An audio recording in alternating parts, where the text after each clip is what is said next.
Aunty, আমি আসলে এসেছিলাম, আমার একটা চাকরি দরকার। সেসব পরে হবে। জার্নি করে এসছিস, নিশ্চয়ই টায়ার্ড। আগে ফ্রেশ হয়ে নে।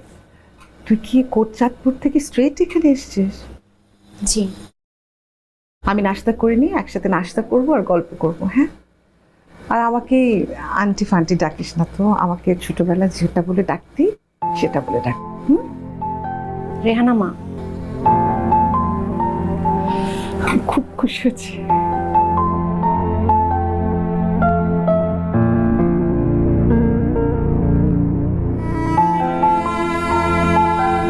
কি অদ্ভুত জীবন, যেখানে মায়ের সাথে আসার কথা ছিল সেখানে এভাবে একা আসতে হলো।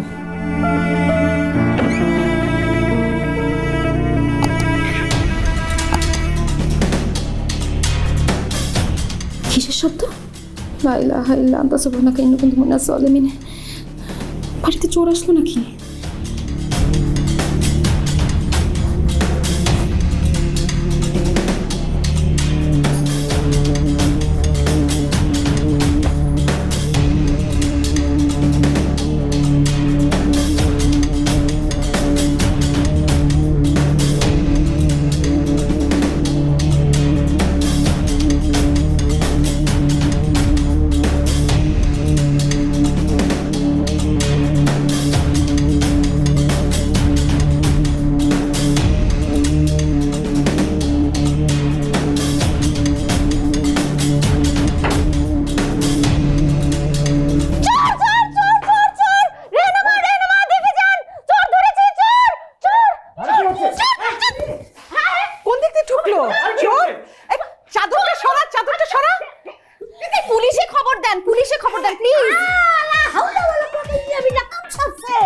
আজকালকার চোররা দেখেন শার্ট প্যান্ট পরে একদম বাবু সেজে চলে আসছে।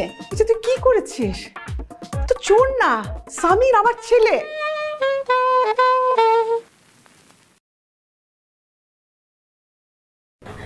সামির ও আমার ফ্রেন্ডের মেয়ে। বেশি ব্যথা লেগেছে।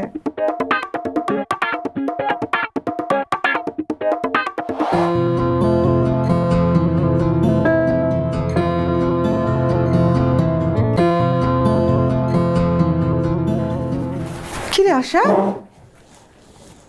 তুই নাকি চলে যাচ্ছিস? হ্যাঁ রেহানা মা। কেন, তোর কি এখানে কোনো সমস্যা হচ্ছে? না না, আমার কোনো সমস্যা হচ্ছে না, কিন্তু আমি তো তোমাদের সমস্যা করছি। বাসার মালিককেই চোর ভেবে যেইভাবে পিটিয়েছি, এখন তো সে আমাকে দেখলেই তেলে বেগুনে জ্বলে উঠবে। তুই কি সামিরের ভয় চলে যাচ্ছিস? তুই জানিস ও কিরকম ভীতু? ও তেলা পোকা, টিকটিকি, মাকড়সা সব ভয় পায়।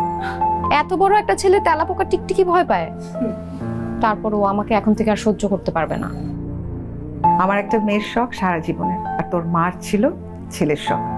আমি একটা মেয়ে পেয়েছি, এত সহজে তো ছাড়ছি না। তুই খুব ভালো করে এক কাপ চা বানা, সামিরের কাছে নিয়ে যা, সরি বল, সমস্যার সমাধান। ও ও দাও। হ্যালো, আসসালামু আলাইকুম। চা।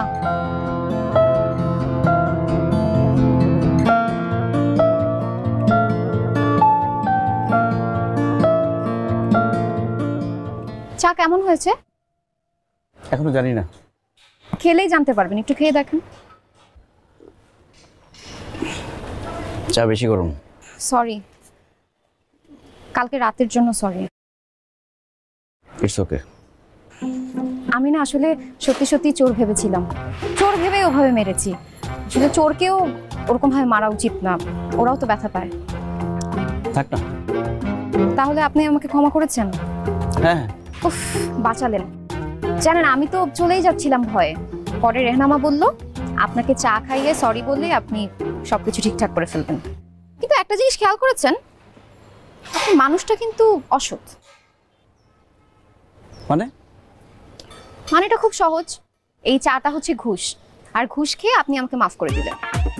অফিসেও মাঝে মধ্যে ঘুষ খান, তাই না? আরে ক্রেজি, আমি আমার অফিসে ঘুষ খাবো? ওটা তো অভ্যাস, মানুষ অভ্যাসের দাস। রেহনামা যখন না থাকে তখন লুকিয়ে লুকিয়ে ঘুষ খান। আপনি ভুল বলছি এটা বলবেন তো? আমি একদম ভুল বলছি না, সবকিছু ঠিকঠাক বলছি। আচ্ছা, আপনি কেন এসেছেন বলেন তো? পাগলের ডাক্তার দেখাতে এসেছেন? কি বললেন? ও বুঝতে পেরেছি, কানের ডাক্তার দেখাতে এসছেন। কি